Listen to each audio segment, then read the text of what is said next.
Bonjour à tous, aujourd'hui une vidéo pas trop longue sur le premier Fallout, où je vais tester un build malchance. Je vous explique.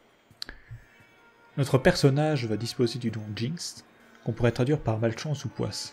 Il va augmenter les chances d'échec critique pour tout le monde, à savoir allié comme ennemi. En deuxième don, on va prendre Gifted, qui diminue nos compétences de base, mais nous donne 1 point de plus dans chaque statistique.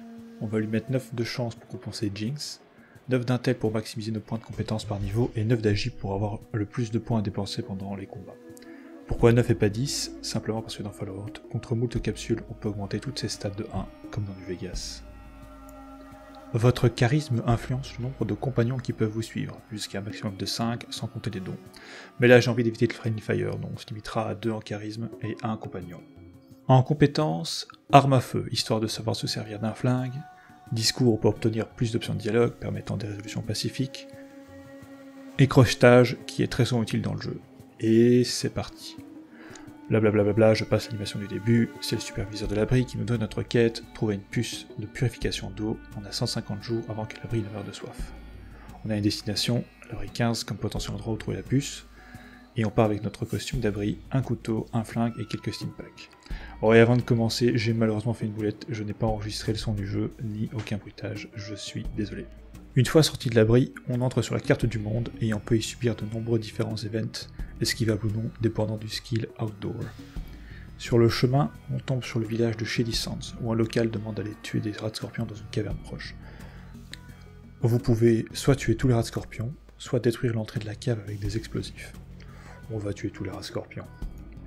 Avec notre personnage, c'est pas trop compliqué. On a assez de points d'action pour faire du hit and run, permettant de ne pas prendre trop de coups. Pour ceux qui ne sont pas familiers avec le système, c'est assez simple. Bouger, tirer, viser prend un certain nombre de points d'action, ou PA. S'il vous reste des PA en fin de tour, ils sont ajoutés à votre armure. Viser coûte 1 PA supplémentaire, vous permet de tirer où vous voulez, les jambes, les bras, la tête, les yeux, l'entrejambe.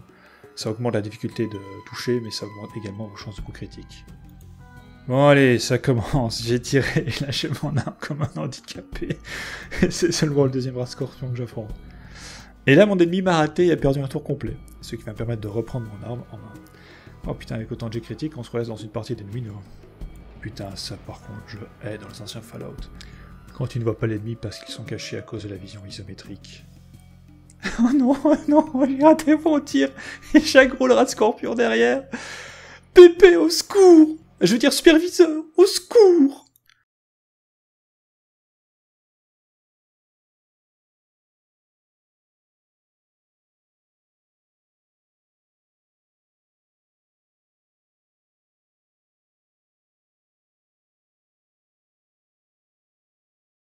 Oui, le reste sans trop de soucis. J'ai utilisé les queues de rat scorpion pour faire de l'antipoison, je sonnais avec blessé, et avant de partir pour la vraie 15, je chope une corde et je recrute gratuitement, grâce à notre score en discours, il y a un compagnon. Et on est parti. Bon, je dois dire qu'il ne s'est pas passé grand chose dedans, les rats mutants sont bien moins dangereux que les rats scorpions, et on est deux maintenant. On loot rapidement le premier étage, on utilise la corde pour descendre au deuxième étage, qui lui aussi remplit de rats. On trouve néanmoins une armure de cuir et une autre corde pour le troisième étage. Voilà, maintenant j'ai un petit air Ken le survivant. Bon, voilà, et après une petite suite de flails, on parvient néanmoins facilement à se débarrasser des rats, pour constater que la partie de l'étage qui nous intéresse est effondrée et qu'on ne trouvera pas ce qu'on cherche ici. On trouve néanmoins une excellente SMG qui est bien meilleure que notre pistolet. De retour à Shandy Sands, Aradesh, le chef du village, dit que sa fille a été capturée par un gang de raiders appelé les Grands Cannes. J'aime beaucoup cette quête parce qu'on peut la résoudre de nombreuses manières, infiltration, bluff, rachat, duel au corps à corps. Mais je choisis de plutôt tuer tout le monde parce que le loot est juste trop bon et que leurs affaires se rendent assez chères. On n'a plus rien à faire dans la zone, direction Junktown. On rencontre un certain Killian Darkwater, maire et marchand de la ville, modelé d'après Richard Dean Anderson. Oh, j'adore ces têtes animées dont les expressions changent en fonction de la réaction des PNJ. Même si j'admets qu'aujourd'hui c'est très basique, pour l'époque c'est assez original. Surtout que ce ne sont pas des modèles 3D, mais des sculptures animées, imaginez le travail que ça leur a pris. Quoi qu'il en soit, Killian se fait attaquer par un mec, on lui sauve la vie. Il demande d'aller trouver des preuves compromettantes contre le patron du casino local, un certain Gizmo. Ce qu'on fait assez facilement grâce à nos compétences en discours et à n'appareil caché sur notre armure. De nouveau, d'autres options sont disponibles. On peut également aider Gizmo au lieu de Killian, mais c'est plus facile de tuer le gros lard. Avant ça, on va se faire un nouveau pote avec Canigou, premier compagnon canin, en échange d'une brochette d'iguane. Bon, je veux dire que le combat contre Gizmo à l'aide de Killian et un garde a été par contre assez anticlimatique. Bien trop rapide. N'avance pas, gros lard, parce que je ferai poum poum.